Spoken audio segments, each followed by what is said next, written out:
Guys, welcome back again to Dave's Dimension. Welcome back again for another video. Welcome back again to your channel that is your home for tech, toys, and talk. And of course, the channel where chaos and insanity will always reign supreme. Welcome back again. We're going to be talking about some Doctor Who. Now, we got episode 3, or should I say, yes, is that episode 3? Let's see what they're calling it. Yeah, this is episode 3, The Devil's Chord. Because episode 1, of course, was Church on Ruby Road, which was the Christmas special also at the same time. Second one was Space Babies, which we recently talked about. And this one is The Devil's Chord. It opens with this music teacher who is teaching a young boy, and mentions that there's this hidden chord called the Devil's Chord. Name of the episode, obviously. And by playing this chord, he actually opens up, basically frees one of the toy maker's legion. More specifically, one of the toy maker's children, who is known as Maestro. Now, of course, Maestro comes off looking as a character that is male, female, possibly at the same time. Looks like someone who is in drag. In fact, the actor, the performer playing Maestro, is actually featured on RuPaul's, I believe, season 5 RuPaul's Drag Race. So a very well-known actor, performer. So now Maestro shows up and says, "Oh, kind of plays on the vanity of this music teacher." And mind you, this is like 1920s, by the way. Plays on the vanity of this music teacher, and talks about all the songs that nobody ever heard from you, and how no one ever gave you attention, and nobody gave you the respect you deserved. And Maestro starts to feed on the music. Literally, music notes are coming out of the music teacher's body, and basically Maestro is eating them up, basically absorbing the music, making them even more stronger than ever before. So obviously we can see that this is not a good thing. Now we cut to the Doctor and Ruby. They're traveling through time, and they're getting ready to go to 1963. Now, what's great about this is, one, Abbey Road. I love music. I'm a big historical person when it comes to music.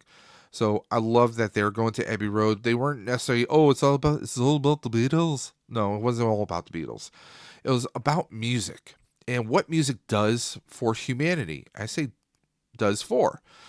Because what happens is, they do a little wardrobe change, which is hilarious because suddenly the Doctor has a full head, like 1960s afro going on. And Ruby even looks like her hair might be slightly longer. They go to Abbey Road Studios, which actually was called EMI back then. They go there because Ruby wants to see the Beatles record their album. But what happens is their plan is very bland, kind of weird, like almost like grade school type song. They go check out some of the other performers at EMI Studios, and they're all playing these very mundane, like unentertaining songs. And they figure that someone somewhere, that we have to do some investigating. The Doctor says, "I want you to take, you to take, so and so, and I'll take this person." And they find out that basically, like decades ago, music like waltzes, like old style orchestra music, like a lot of that stuff was kind of phased out. It suddenly vanished. Like it was no longer popular, and the world is a very bland, very dull place. And eventually, the Ruby's like, this can't be. I grew up with this. I grew up with that. How could this be gone? The Doctor eventually takes her forward in time to show her that the world without music is not a world at all. Literally, they go to modern day 2024 London, and it's in shambles. Ruins, dark skies, nuclear winter because there was a nuclear war. Without music, music brings out the best of us. It can bring out our emotions. It can bring out hope. It can bring out darkness. And sad music can kind of console you when you're going through a bad breakup or a tremendous loss in your life. Music is a very powerful thing. So without music, without the true music that's inside of us, it took the world down a very, very dark path. At one point, the Doctor and Ruby do come face to face with Maestro, but the doctor realizes what Maestro is, one of the Toy Makers Legion. And that's because Maestro actually does the giggle from the Giggle special, where we had the Toy Maker, the very last episode with David Tennant. So when the doctor recognizes that giggle, he knows he has to run. This doctor is fearful of the Toy Maker's minions, of the Toy Maker's child, because that's what Maestro is. This doctor is afraid. He is taking Ruby and they are running. He says, we need to run. We need to hide. I cannot fight this. He literally says he cannot fight this. The doctor is fearful. Now, this is slightly different than when the doctor and the 14th Doctor faced off against Toymaker. But of course, he says, well, that was a one-off trick because they were playing a game of catch. Obviously, he doesn't fully understand all the rules with Maestro that he did with Toymaker. So it's completely different circumstances, and he's literally showing fear and dread. And I think this is making the doctor look vulnerable. I think that's a good thing. This shows us that this is a completely different doctor. This is a doctor that we don't know what limitations the doctor has yet or not. You know, what other effects could Bi-Generation do? Does that mean like all the courage is not in this doctor? There's a lot of questions, and these are good things. These are not bad things, guys. These are not bad things at all. There is a funny nod earlier in the episode how the doctor has arranged for this piano to be placed on the top of the roof of EMI Studios, and he wants he wants Ruby to play. But before doing that, he explains to her. He says, I'm actually here," and she's like, "Huh?" He explains that his first self, that his early self, is actually over on Trotter's Lane in 1963. The very first doctor is living there with his granddaughter Susan, and he actually mentions Susan. And it's very cool that we actually got that the doctor is referencing that. Yeah, actually, I'm actually here. I'm actually in another place. He says we can actually go there and take a look at it, but it can cause some issues with the timeline and whatnot. But it's cool that he makes that reference. It's cool that he's acknowledging, hey, I'm already here at this point in time. There is another doctor going on right now. There is another doctor, and I kind of like that. It would be cool to kind of see another doctor run into another doctor without the timelines being in flux. It would be fun, but who knows? Maybe we'll get something like that in a later episode.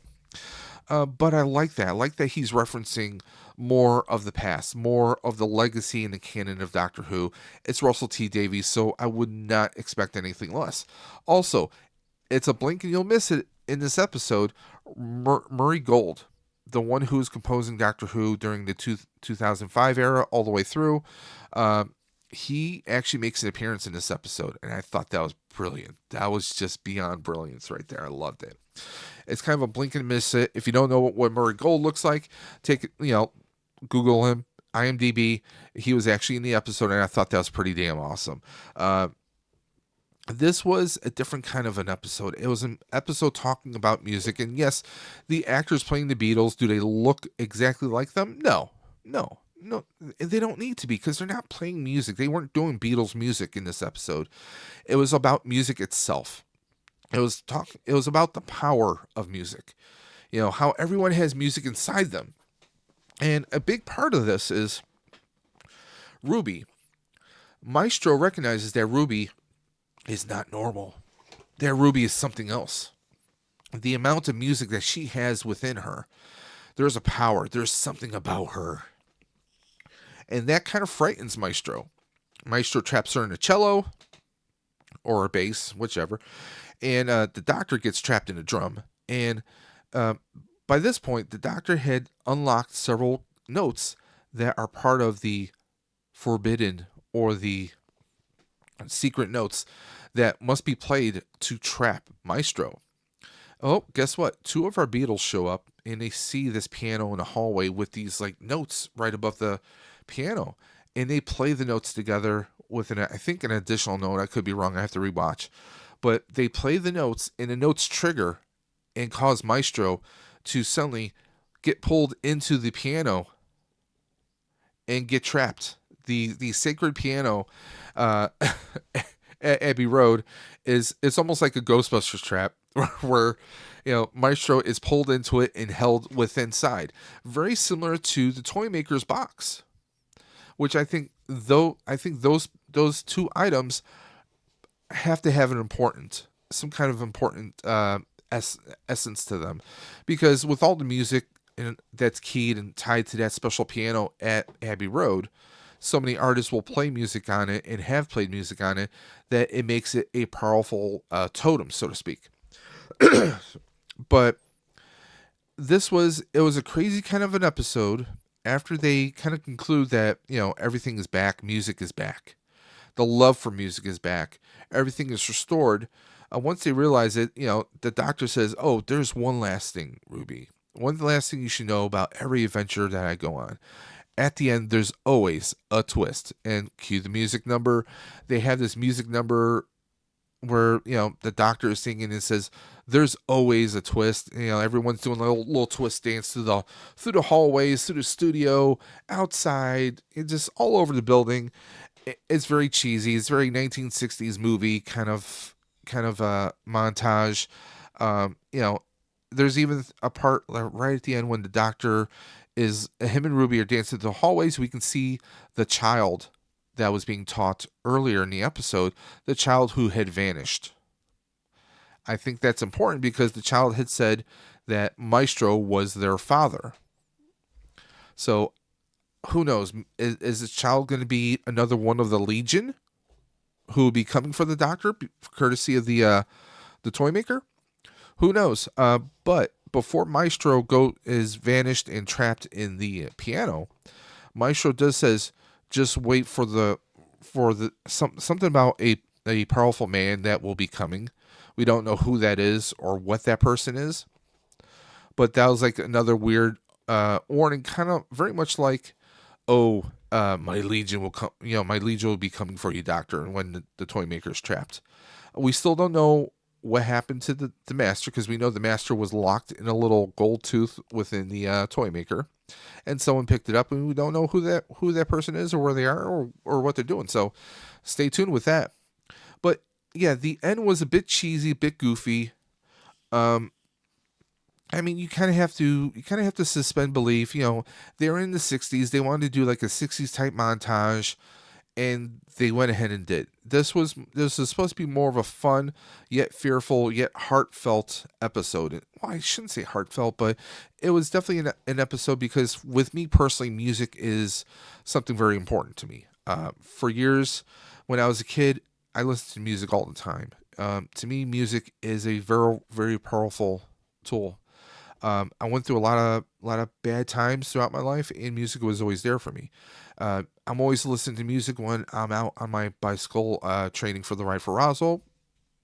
Links in the description below if you want to help support that cause, which benefits cancer research. But me, I always have music with me. Always have music. I was even a DJ in my high school days. I was a roller skating rink DJ.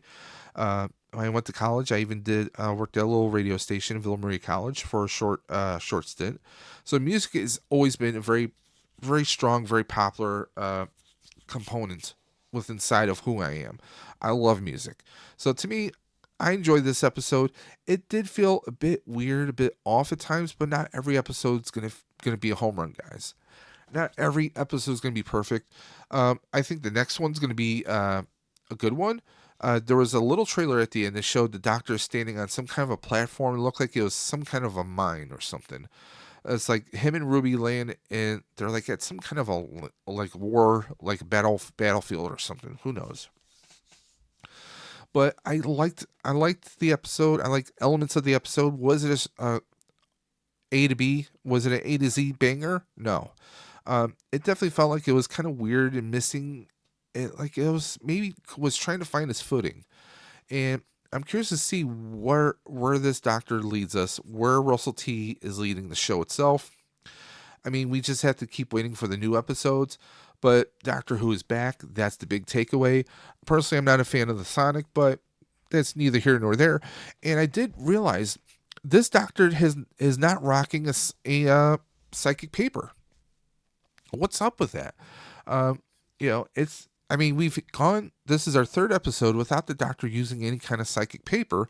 He did pay money, which was a little different. He actually had money to pay the piano movers. I was like, okay, but no psychic paper. Who knows? Maybe he just hasn't used it yet, or maybe he needs to generate some new psychic paper. Who knows? But, guys, let me know if you watched this episode. If you did, let me know about what your thoughts, questions, concerns. What were your takeaways? What do you think about Ruby? Is she human? Do you think she's more than human?